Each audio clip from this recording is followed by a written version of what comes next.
সালাম আলাইকুম রহমতুল্লাহ। আমি মাসুদ, আপনাদের সাথে আছি আমার ব্যাক টু নেচার থেকে। স্বপ্ন দেখছি এবং বাস্তবায়নের লক্ষ্যে প্রচেষ্টা চালিয়ে যাচ্ছি, নিজে সহ সবাইকে মেডিসিন মুক্ত রাখতে এবং থাকতে। তার এই ধারাবাহিকতায় প্রতিদিন বিভিন্ন ডিজিজ এবং তার প্রাকৃতিক সমাধান নিয়ে উপস্থিত হই আপনাদের সামনে। জানি না আমাদের তথ্যগুলো, আমার এই দেওয়া তথ্যগুলো আপনাকে কতটুকু উপকারে আসবে বা উপকৃত হতে পারছেন আপনি। আমি আজকে খুব গুরুত্বপূর্ণ একটা বিষয় নিয়ে আপনাদের সাথে কথা বলব, যেটা খুব ক্রিটিক্যাল একটা প্রবলেম।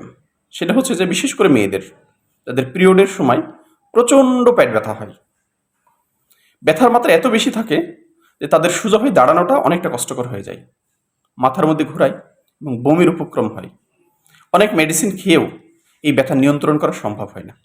আমি বলছি, এমন একটি ব্যথা নিয়ন্ত্রণ করার ঘরোয়া উপায় আপনার বাসাতে আছে, আমি আপনাকে বলে দিচ্ছি।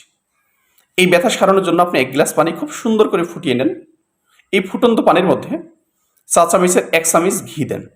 খুব সুন্দর করে এটা গুলিয়ে সকালবেলায় খালি পেটে খান এবং সন্ধ্যাবেলায় খান। আপনি দিনে 2 বার খান। যতদিন পিরিয়ড চলে ঠিক ওই কয়টা দিন আপনি একটা নিয়মিত খান। আমি আশা করছি আপনার প্রচণ্ড ব্যথা থেকে খুব সহজে নিরাময়যোগ্য, খুব ভালো একটা ফলাফল দেবে। তবে এই খাবারটা পিরিয়ড শেষ হওয়ার পরে খাবার প্রয়োজন নাই বলে আমি মনে করি। আশা করি এই ইনফরমেশনটা আপনাদের খুব বেশি উপকার হবে।